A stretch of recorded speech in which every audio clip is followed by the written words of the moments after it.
자, 우리가 지난번에는 2주 전이죠. 우리가 기독교인 헬라 제국과 기독교인에 대해서 그리스도인에 대해 유대인에 대해서 나눴는데, 오늘은 기독교인과 로마 제국 이 부분에 대해서 살피며 은혜 받기를 원합니다. 로마를 창시한 사람은 우리가 잘 아는 것처럼 옥타비아누스라고 합니다. 가이사라 율리우스 카이사라의 아들, 양아들이라고 그렇게 얘기하고 있지요. 그리고 성경에는 가이사 아구스토라고 이렇게 나와 있습니다. 자, 이 로마는 이 경영 키워드가 뭐냐 그러면 관용이었습니다. 그러니까 이 포로를 잡아가지고 식민지에다 시민권을 부여해주고 로마에 충성하는 사람들에게 로마 시민권을 부여해주는, 겉으로 볼 때는 관용 정책이었습니다. 종교도 인정을 하고, 그리고 유대인들에 보면은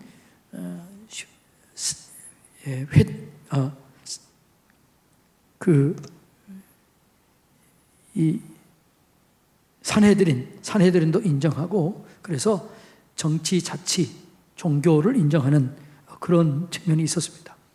그런데 그에 비해서 강력한 노예 제도를 운영하는 그런 게 이제 이 로마였습니다.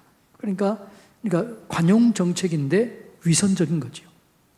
그러니까 식민지 사람들을, 점령지를 잘 다스리기 위해서 위선적으로 한 정책이 이 관용 정책이었다, 이렇게 볼 수 있습니다. 자, 이 유대교인과 그 로마를 보면은, 그러니까 로마는 특별히 그 아수르, 바벨론, 페르시아, 헬라, 이들이, 로마가 유대인을 점령할 때 아수르, 그 다음에 바벨론, 페르시아, 헬라를 공부했을까요? 안 했을까요? 했지요. 충분히 했지요.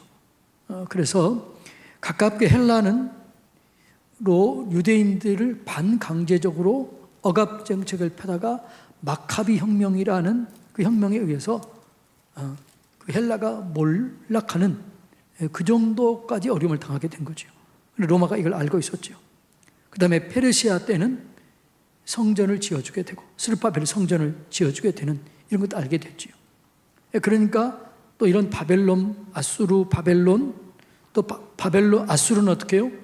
성전을 침공하다가 18만 5천 명이 하루아침에 죽임을 당하는 이런 일도 알게 되고, 그 다음에 바벨론은 하나님의 징계의 막대기로 쓰셔서 선지자 예레미야를 통해서 항복하라, 이런 메시지도 알고 있었습니다. 그래서 징계 70년 이런 것들 전부 다 공부하고 있었습니다. 그래서 로마는 이런 것들을 전부 다 공부하고 난 다음에 유대인들의 관용 정책을 펴요. 정치 자치를 인정했고 종교적으로도 이렇게 인정합니다. 그런데 그래서 이 로마 때 뭐냐 그러면 스룹바벨 성전이 증축을 하죠. 그래서 이 헤롯 성전이 지어지게 되는데, 헤롯 성전은 여러분 얼마나 컸냐 그러면 축구장의 3배예요. 좀 놀래주세요. 성전이 뭐라고요? 축구장의 3배. 그러니까 이 축구장 하나가 90m, 100m라고 그래요. 그런데 여기 보면은 이게 얼마나 크냐 그러면 깊이가 45m였고 가로가 450m, 세로가 300m. 그러니까 이 축구장 3개 크기보다 더 컸지요. 이런 엄청난 성전을 지은 거죠. 그리고 그 겉에는 화려하게 금도 칠하고 이렇게 화려하게, 그렇게 로마가 그 정도로 인정할 정도로 헤롯 성전은 겉으로 볼 때는 가장 큰 성전, 이거를 이제 지어주고, 또 자기가 직접 다스리는 것이 아니라 분봉왕, 그러니까 헤롯이라고 하는 헤롯을 분봉왕으로 세워서 대신 다스리게 한 거죠. 그리고 세금은 자기들이 가지고 가고, 그리고 총독 정치를 하면서 치안을 담당한다는 명분으로, 치안 군사를 담당하는 명분으로 로마를 군인을 주둔시켰는데, 그것도 예루살렘을 주둔시키지 않고 어떻게 해요? 그걸 종교를 인정한다는 차원에서 가이사라, 여러분 지난번에 성지 순례 갔지요? 성지 순례 갔을 때 바닷가 옆에 있었던 그 가이사라에 거기에 로마 군을 주둔시킵니다. 그러니까 이렇게 아주 겉으로는 인정해주고 그런 척했습니다. 그런데 66년도에, 그러니까 AD 66년도에 네로 치하에 있을 때 플로로스라고 하는 총독이 로마에 세금을 내야 되는데 이 세금이 밀리자 성전에서 17달란트라를 억지로 빼서 갑니다. 그리고 성전에서 억지로 빼서 이 로마에 세금을 내자 유대인의 폭동이 일어나요.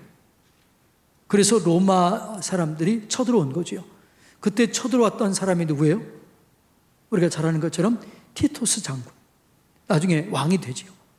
그 티토스 장군 때 이제 쳐들어와서 어떻게 해요? 예수님의 말씀대로 돌 하나 위에 돌이 남지 않고 성전이 완전히 파괴됩니다. 그리고 130년쯤 됐을 때는 이스라엘 사람들이 유대에서 뿔뿔이 흩어져요. 그 뿔뿔이 흩어지면서 그 나라가 없어질 뿐만 아니라 사내들인도 사라지게 되고 그 유대 땅에 유대인들이 사라지는, 그리고 2000년 동안 세계 속을 방황하는 그런 민족이 되는 거죠. 그리고 그들이 얘기했던 것처럼 십자가에 못 박으라 할 때 우리와 우리 후손에게 돌리십시오. 이렇게 얘기했을 때 어떻게 해요? 그 후손들이 나중에 600만 명이나 되는 이 사람들이 홀로코스트해서 독일군에게 의해서 처참하게 죽임을 당하는 이런 어려움을 당하게 됩니다. 이것이 뭐냐 그러면 로마 제국과 유대교, 우리가 이렇게 생각할 수 있습니다. 자, 그 다음에 기독교와 이제 우리 로마 제국, 그러니까 기독교 성경의 신약 성경 27권은 그 신약 성경 27권의 배경이 되는 나라는 어느 나라예요? 어느 나라요? 그때 로마죠, 로마. 근데 그때 로마 시대 때 성경 이 27권의 이야기는 로마의 통치를 받고 있을 때 그때를 기록한 게 성경 27권의 이야기가, 신약 성경 27권 이야기는 그 로마의 통치를 받고 있었을 때 이야기입니다. 그러니까 로마와 성경, 신약 성경은 뗄래야 뗄 수가 없는 거죠. 그래서 이 신약 성경을 이해하기 위해서는 그 당시 로마의 정치 상황을 정확하게 이해할 수가 있어야 됩니다. 그러니까 여러분, 이 구약 시대에는 세리라는 단어가 안 나옵니다. 근데 신약에서는 세리라는 단어가 나와요. 삭개오, 세리, 마태, 세리, 세리장, 삭개오. 이 세리가 어디서부터 출발했다고요? 로마에서 출발한 거죠. 로마가 이스라엘을 점령하고 세금을 더 정확하고 더 많이 거두기 위해서 이스라엘 사람들을 이용해서 세금을 거두드리는 거죠. 예를 들어서 로마 사람들이 서산에 와서 누가 얼마 부자인지 이거 모르잖아요. 근데 서산 사람들은 옆에 사람, 옆집 여러분 생활 수준을 알아야 몰라요? 몰라요? 대충 그래도 어떻게 대충 알잖아요. 저 사람이 어느 정도 재산을 가지고 알죠, 대충. 그러니까 이 로마가 세금을 더 거두기 위해서 이 유대인들을 고용해서 세리로 한 거죠. 그래서 세리는 그것을 이용해서 더 많이 거두고 자기가 착복하고 토색하고. 그러니까 이 유대인들 속에서 세리들은 아주 그 창녀보다 더 못된 사람, 그렇게 아주 못된 사람으로 그렇게 여김을 받게 된 거죠. 그런데 그 세리를 예수님이 제자로 삼고, 그리고 삭개오를 찾아가서 오늘 너가 아브라함의 후손이 되었다, 이런 얘기. 이런 얘기는 그 당시에는 아주 대단한 얘기였죠. 이런 것들은 로마 시대를 이해하지 못하면 이해가 안 되는 거죠. 그러니까 오늘 우리가 기점으로 성경을 보면은요, 이해가 안 되는 것들이 많아요. 그러니까 그 당시, 그때를 기점으로 해서 성경을 봐야 됩니다. 그러니까 여러분, 우리가 이 마태복음부터 이 요한계시록까지 성경, 신약 성경은 로마 시대 때 쓰여졌던 책이라는 사실을 우리는 알아야 돼요. 그래서 이 성경에는 세리, 십자가의 처형, 이건 로마법을 알지 못하면 모르는 거죠. 십자가의 처형은 유대인법의 처형입니까? 로마법의 처형입니까? 유대인 법은 뭐예요? 돌로 쳐 죽이는 거예요. 십자가형은요, 무슨 법이에요? 로마법입니다. 그러니까 예수님이 로마에서 십자가의 처형을 당한 공식적인 죄명이 뭐였을까요? 반역죄예요. 그 반역죄가 뭐였나요? 네가 이스라엘 왕이냐? 내가 맞다. 예수님께 이렇게 얘기를 해요. 십자가를 지을 줄 알고 얘기한 거죠. 그리고 더 이상 변명하지 않습니다. 그리고 반역자로 고발한 거죠. 그래서 십자가에서 못 박혀 죽임을 당하게 되는 거죠. 누구에게? 본디오 빌라도에게. 본디오 빌라도가 그 당시 총독이었습니다. 노력을 했지만 그러나 결정적으로 십자가 처형을 허락한 사람은 누구예요? 본디오 빌라도예요. 그러니까 우리가 성경 한 구절 가지고 우리 나는 깨끗하다 이렇게 손 떨었기 때문에 빌라도 나쁜 놈 아니네, 이거 아니에요. 예수님이 죽은 직접적인 사형, 십자가의 처형을 당한 직접적인 원인이 뭐라고요? 빌라도의 판결 온도예요. 이 사람을 죽여라. 그리고 매로 치라고 그러잖아요. 그러니까 빌라도는 그걸 알면서도 했다는 거죠. 그래서 요즘까지 뭐라고요? 본디오 빌라도에게 고난을 당하사. 이게 신천지에는 이걸 또 이용하다 보면요, 빌라도가 나쁜 사람 아니다 이렇게 얘기를 하더라고요. 아니에요. 빌라도가 알면서 예수님을 처형했던 선고를 내린, 오늘날로 말하면 판결한 사람이 누구예요? 빌라도지요. 그러니까 판결한 그 빌라도가 나쁜 거죠. 유대인은 물론 나쁜 거지만 그 판결을 결정적으로 판결을 판사가는 것처럼 그 판결을 유대 총독이 한 거죠. 그래서 예수님이 십자가에 못 박힘을 당하게 된 거죠. 예수님이 십자가 처형을 로마법을 이해하지 못하면 십자가 처형이 이해가 안 되는 거죠. 그러니까 유대 제사장들은 이 십자가의 처형을 왜 했느냐? 유대인들에게서 제가 그랬잖아요. 유대인들은 꺼리끼는 것이라고 그랬잖아요. 왜 꺼리끼는 것이에요? 나무에 달려 죽은 자는 하나님으로부터 저주를 받았다. 이게 신명기 21장 23절이에요. 왜 왜 대제사장들이 예수님을 향해서 십자가에 못 박으라, 십자가에 못 박으라 그랬을까요? 대중들을 선동해서 왜 십자가에 못 박으라 그랬을까요? 헬라인들에게는 반역자의 처형이지만 유대인들에게는 뭐냐 그러면 이것은 하나님으로부터 저주를 받은 거다, 이런 신학이 있는 거죠. 그러니까 예수님이 십자가에서 못 박혀 죽자 모든 사람들이 예수님을 버리고 떠난 거예요. 심지어 제자들까지 떠난 거예요. 왜요? 예수님은 하나님으로부터 저주를 받았구나. 근데 나중에 알고 보니까 예수님이 부활하고 성령의 은혜를 받고 나니까 어떻게 돼요? 예수님이 저주를 받았는데 자기 죄 때문에 저주받은 것이 아니고 우리의 죄, 내 죄 때문에 저주받아 죽으셨구나. 내 죄가 예수님과 함께 죽었구나. 내 저주를 예수님이 대신 받으셨구나. 이걸 이해하게 된 게 나중에 예수님이 부활하시고 성령의 권능을 경험하고 난 다음에 제자들이 그렇게 깨닫고 쓴 것이 그게 사복음서예요. 그러니까 사복음서는 언제 썼을까요? 부활하신 예수님을 만나고 성령의 오순절, 성령의 강림을 체험하고 난 다음에 쓴 책들이 사복음서예요. 그러니까 그것은 사복음서는 어떻게 해요? 그걸 예수님이 십자가에 못 박혀 죽였던 원인들을 정확하게 한 거죠. 그래서 로마를 모르면 십자가를 이해할 수가 없는 거죠. 근데 바울의 로마 시민권, 그 시민권이 나는 나면서부터 로마 시민권이다 그랬더니 천부장이 뭐라고 그래요? 나는 돈 주고 샀는데 이렇게 하잖아요. 그러니까 그 시민권이 얼마나 중요했다. 이 바울의 시민권은 뭐라고요? 로마에 충성했던 사람들에게 주어지는 시민권을 부여해 준 거죠.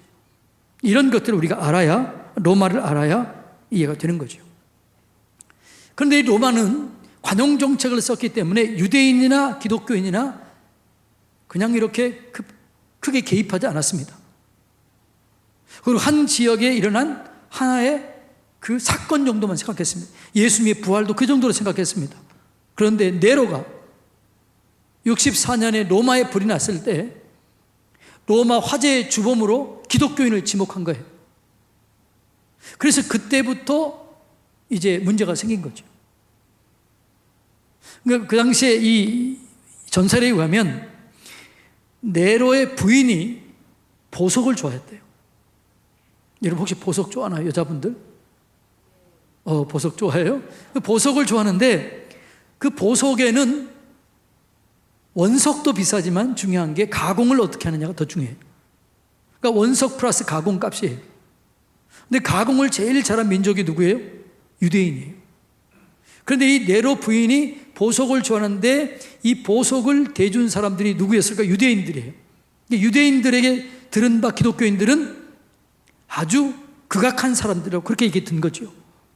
왜냐하면 여러분 피를 성경에 말해 내 피니 내 살인 이것을 마시라, 이걸 먹으라고 그랬잖아요. 근데 여러분, 구약 성경에는 피를 먹으면 돼요, 안 돼요? 예? 구약 성경에는 피를 먹으면 안 돼요. 피는 오직 누구만? 하나님께만 드려야 되는 거죠. 그런데 유대인들의 벌쓸 때 기독교인들이 예수님의 피를 마신다? 살을 먹는다? 이것은 완전히 구약적으로 봤을 때는 이단아들인 거죠. 그리고 성전이 소용없다? 이제 제사장의 제사가 필요 없다? 제자들이 그거 얘기한 거잖아요. 예수님이 십자가에서 죽으실 때 휘장이 갈라졌기 때문에 성전이 더 이상 필요 없다. 제사도 필요 없다. 제사장도 필요 없다. 이렇게 얘기한 거죠. 그러자 제사장들이 그렇게 핍박을 한 거죠. 30년 동안, 사도행전 30년 동안 핍박을 한 거예요. 그런데 그때까지도 로마는 이렇게 방관자적 입장이었습니다. 그런데 64년 로마 대화재의 주범으로 누가 몰렸다고요? 기독교인들이 몰린 거죠. 그래서 이 기독교인들이 누명을 쓴 거예요. 그래서 이 누명을 쓴 기독교인들이 그때 사로잡혀서 200명이 하루아침에 죽어요. 그러니까 그때 예수님의 제자들 다 죽는 거죠. 그리고 거기에 열심히 했던 사람들이 다 죽게 되는 거죠. 로마에 있었던 사람들이 다 죽게 되는 거죠. 그리고 그 핍박이 몇 년 동안 이어지죠? 250년 동안 이어져요. 아주 극악한 핍박이 250년 동안 이어져요. 250년 동안 왜 하나님은 그렇게 핍박을 했을까? 3000년 기독교를 든든히 세우기 위해서는 견고해야 된 거죠. 기초를 세운 거죠. 생명 걸고 신앙을 지켰던 이 사람들의 이 생명 건 신앙, 이 250년 동안 순수하고 깨끗하고 흩어지지 않는 이 신앙이 250년 동안 그들은 생명 걸고 복음을 전했고 생명 걸고 복음을 선포한 거예요. 그리고 250년 만에 국교를 인정하게 되고 그 다음에 390년도에 데오도시우스 황제에 의해서 로마를 국교화시켜 버립니다. 처음에는 이 로마를 기독교를 인정해요. 313년 밀라노 칙령에 의해서 콘스탄틴 황제가 기독교를 공인합니다. 믿어도 좋다, 예수 믿어도 좋다, 이렇게 얘기를 해요. 그로부터 수십 년이 지난 데오도시우스 황제 때는 어떻게 해요? 기독교를 국교화. 우리 로마 사람들은 예수만 믿어야 된다, 이렇게 얘기한 게 250년 동안 그들이 핍박과 환난 속에서 사랑을 전파해요. 이런 바울이라고 하는 영화에 보면 그런 내용이 나옵니다. 그 사람들이 유대인을 죽이자 사람들이 칼을 들고 로마 싸우자고 해요. 그래서 그렇게 칼을 들고 싸우는 사람도 있었습니다. 그런데 바울이 뭐라고 그래요? 너는 예수님의 마음을 알지 못하는구나. 하나님을 알지 못하는구나. 그리스도인은 오직 선한 싸움을 싸워야 된다. 그리스도인은 사랑으로 이겨야 된다. 그래서 그 사랑으로 로마 제국과 싸우게 된 거죠. 그 사랑으로 싸워서 결국은 어떻게 해요? 로마를 먹어버리는 거예요. 250년 만에. 로마에 요즘처럼 코로나19보다 더 많은 사람이, 그 당시에 그 질병의 전염병으로 수많은 사람들이 다 죽어가요. 그래서 부모도 버리고 자녀도 버리고 형제도 버리고 다 버리고 도망가요. 그런데 거기서 남아서 그 사람들을 죽으면서 돌봐줬던 사람들이 기독교인들이에요. 그리고 그 기독교인들이, 로마 사람들이 와서 보니까 기독교인들이 있는 거죠. 그리고 로마가 타락해서 성병으로 만연해서 애를 낳으면 전부 다 이 장애 아들이 태어납니다. 그런데 기독교인 부인들은 애를 낳으면 정상화가 생기는 거죠. 그래서 나중에 기독교인들의 사랑으로 이겨요. 그래서 로마가 기독교를 국교화시킵니다. 그 로마가 국교화시켜서 어떻게 해요? 로마 제국인데 그걸 중세 천년 신성 로마 제국, 나중에 그렇게 되잖아요. 하나님이 다스리는 나라. 그래서 나중에 어떻게 돼요? 부작용이 생기게 되잖아요. 그게 로마가 나중에는 어떻게 돼요? 황제보다 교황이 높아요. 교황이 황제의 목을 날리기도 하고 세우기도 하고 이런 과정 속에서 이 기독교가 타락하게 되죠. 그 천주교죠. 그게 타락해서 나중에 카톨릭이 타락해가지고 나중에 루터가 종교 개혁을 통해서 기독교가 되는 거잖아요. 이것이 뭐냐 그러면 로마와 사이의 기독교 역사 이야기입니다. 이런 이야기들을 자녀들에게 얘기해 줘야 되는 거죠. 이런 이야기들을 자녀들에게 얘기해 주면서 성경을 깊이 얘기해 줘야 된다는 거죠. 자, 그 로마와 이 기독교를 보면은 이걸 알 수 있는 거죠. 로마를 얘기할 때 팍스 로마라고 그래요. 팍스 로마가 여러분 배울 때 무슨 얘기예요? 옛날 세계사 공부 잘하는 사람, 팍스 로마 의미가 뭐죠? 네? 평화예요. 평화. 팍스가 평화라는 뜻이에요. 로마가 평화를, 세계의 평화를 만드는 거다. 팍스 로마 그러잖아요. 그런데 그 로마 시대에 어떻게 해요? 수많은 사람들이 노예로, 수많은 나라가 무너지고 되고 그러는 거죠. 진짜 평화는 어디밖에 없다? 예수 그리스도밖에 없다. 하나님밖에 없다. 이걸 우리가 기억해야 되는 거죠. 그리고 여러분, 이 로마를 보면서 깨달은 게 뭐냐 그러면, 이 로마 기독교 중에서 우리가 철저하게 깨달아야 될 건 뭐냐 그러면, 하나님의 말씀은 정확하게 이루어지는 거죠. 예수님의 말씀이 정확하게 이루어지게 돼요. 이 성전을 헐라 내가 사흘 만에 세우겠다. 이 성전이 무너질 날이 올 것이다.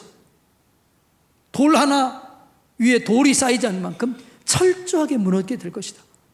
그 말이 그대로 이루어지게 돼요. 언제요? 약 예수님이 돌아가신 약 40년 후에 그대로 이루어집니다.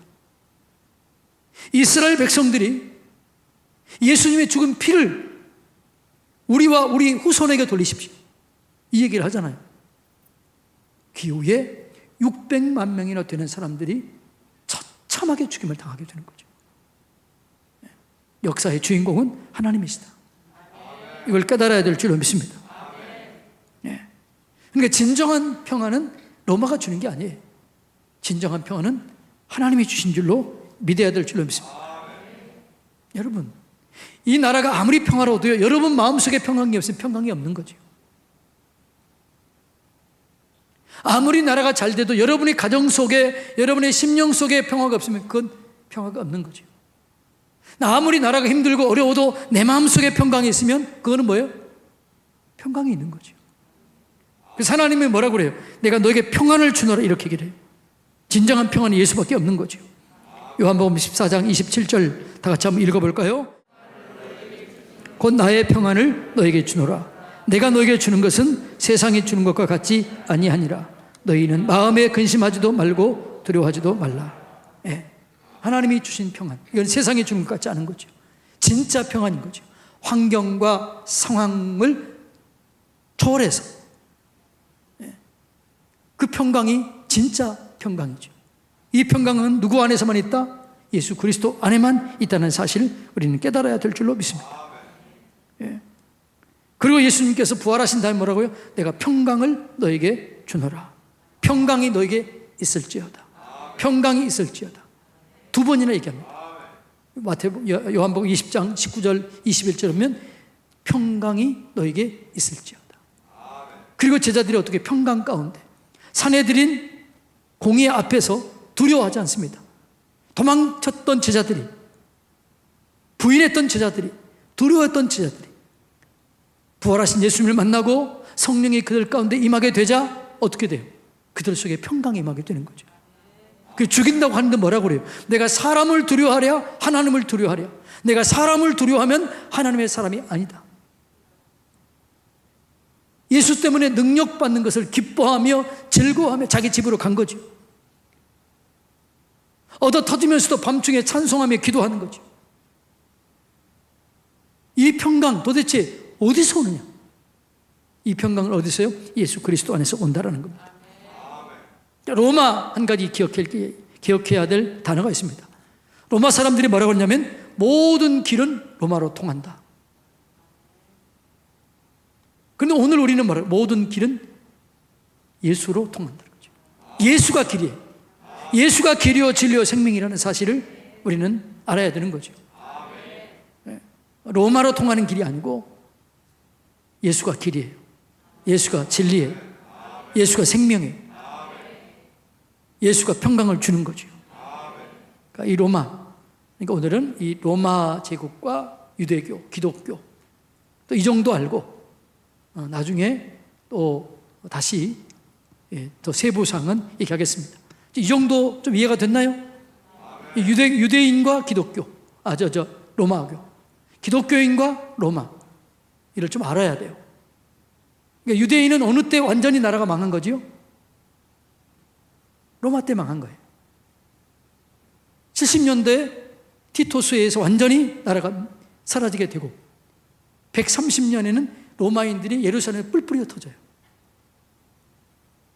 그리고 나라가 없어지죠. 그리고 거기에 누가 살았어요?